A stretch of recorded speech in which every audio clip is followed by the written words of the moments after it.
Sa weekly finals ng Miss Q&A segment ng It's Showtime, naging usap-usapan ng isang bahagi ng question and answer portion matapos mabanggit ang pangalan ni Senator Robin Padilla sa tanong na ibinigay ni Vice Ganda sa contestant na si Mrs. Jawo.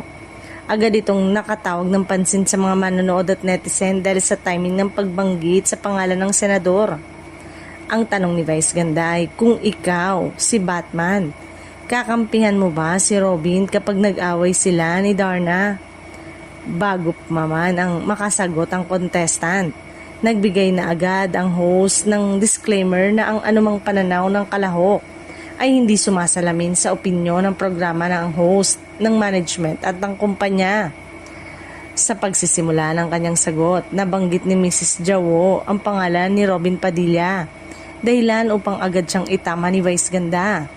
Nilinaw ng host na ang tinutukoy sa tanong ay si Robin, ang kilalang sidekick ni Batman at hindi si Senator. Muli ring inulit ni Vice ang disclaimer upang maiwasan ang anumang maling interpretasyon ng publiko. Matapos ang paglilinaw, ipinagpatuloy ni Ms. Jawo ang kanyang sagot. Sinabi niyang mas pipiliin niyang kampihan si Darna dahil itinuturing niya itong isang mahalagang icon at inspirasyon ng LGBTQ community.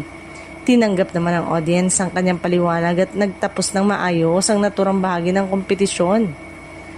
Mas naging kapansin-pansin ang insidente dahil kasabay nito ang mainit na usapin sa Senado kung saan kabilang si Senator Robin Padilla sa mga senador sa impeachment proceedings na kinakaharap ni Vice President Sara Duterte. Dahil dito, nagkaroon ng iba't ibang reaksyon online kahit nilinaw naman ang programa na walang layuning magbigay ng pahayag tungkol sa politika.